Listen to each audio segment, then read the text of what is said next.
Tenemos un gran invitado por Zoom, Connie. Te invito a mirar acá a nuestro wall porque va a aparecer a nuestro gran amigo Gonzalo Espinosa de la Armada de Chile. ¿Cómo estás, Gonzalo? Que ha estado muchas veces acá con nosotros también en el canal, ayudándonos con todo lo que son los pronósticos meteorológicos. Bueno, y estudiando la meteorología. Estudiando, por supuesto, un gran estudioso de la meteorología. Mar adentro quizás también, pero también tierra adentro. ¿Cómo estás, Gonzalo? Oye, muy bien, muchas gracias por invitarme a este programa que habla de las dos pasiones que tengo yo.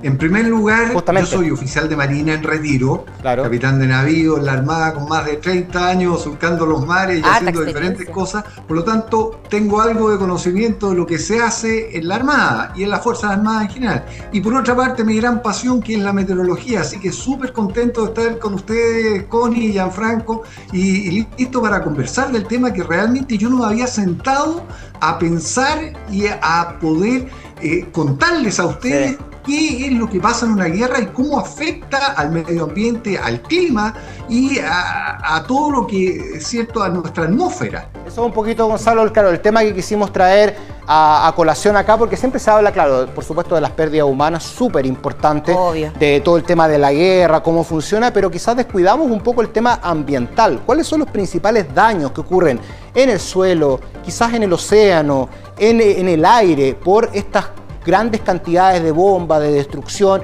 Principalmente yo te lo pregunto, no del punto de vista a lo mejor del polvo que se pueda levantar por la destrucción, principalmente de algunos elementos nocivos que emanan estas mismas explosiones. Porque afectan directamente a la Tierra. Claro que sí.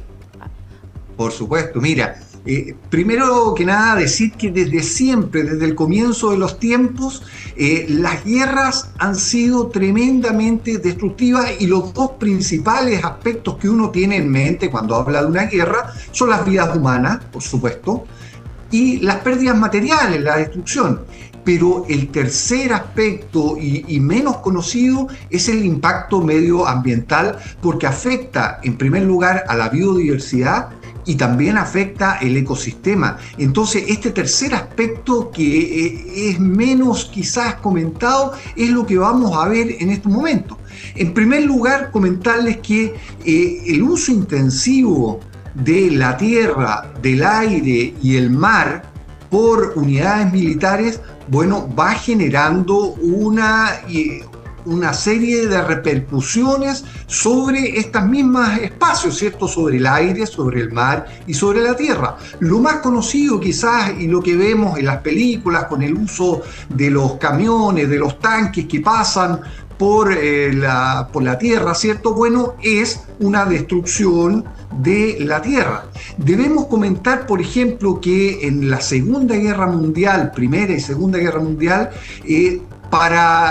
como consecuencia de estos conflictos bélicos, una gran cantidad de material que fue lanzado a los océanos, ya sea como producto de hundimiento de buques, como caída de aeronaves con toda su carga bélica, con sus combustibles a los océanos, ¿cierto? Y eso fue amontonándose y se dice, fíjense ustedes, que hay más de 16 millones de toneladas de material bélico hundido en el mar Báltico, solamente en el mar Báltico, producto de la Primera y Segunda Guerra Mundial. Increíble. Y esto, bueno, va degradando los océanos y va afectando al ecosistema, ¿cierto? Y a la biodiversidad. Tremendas cantidades de combustible y de munición que están en el mar, que están metidas en el mar. Afortunadamente, la humanidad reaccionó a esto y en el año 1972, en la Convención de Oslo, se prohibió lanzar todo tipo de municiones al mar. Gonzalo. Por lo menos, sí, la gente estaba reaccionando en esa época, sí, Connie. Gonzalo, disculpe que le interrumpa. Lo que pasa es que, claro, efectivamente, por un lado, tenemos el impacto que es instantáneo, ¿cierto?, de la destrucción de la tierra, digamos así. Pero por otra parte, ¿cuánto tiempo podría demorarse en reconstruirse las tierras, las aguas? Porque este es un impacto que es a largo plazo, digamos, también. es a muy largo plazo. Piensa tú que solamente los plásticos que están en el océano tardan cientos de años en poder degradarse. Imagínate lo que es la munición o el combustible que está metido en el fondo de los océanos. Estamos hablando de muchos años para poder degradar y en algunos casos no se logra. Pero mira, si seguimos avanzando en el tiempo, después de la Primera y Segunda Guerra Mundial siguieron habiendo conflictos bélicos como las Falklands o Malvinas en el año 82 aquí en nuestro cono sur, ¿cierto? En el Atlántico Sur. Después vino la tormenta del desierto en el año ahí por los años 90.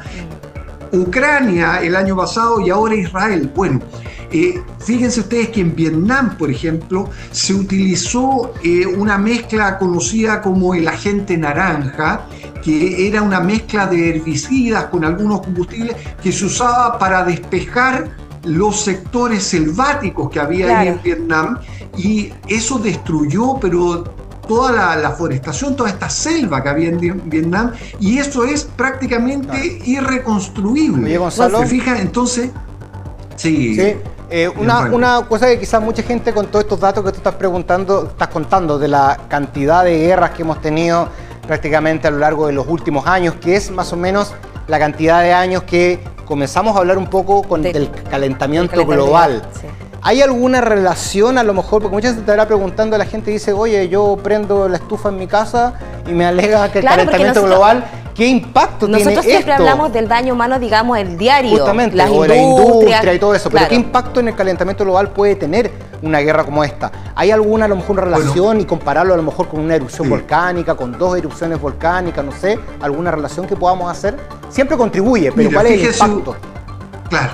Fíjense ustedes que hay 5 motores que hablan del cambio global antropogénico. Primero, las alteraciones del suelo. Segundo, la sobreexplotación de recursos, la contaminación, las invasiones biológicas y finalmente el cambio climático producido este alza de temperatura.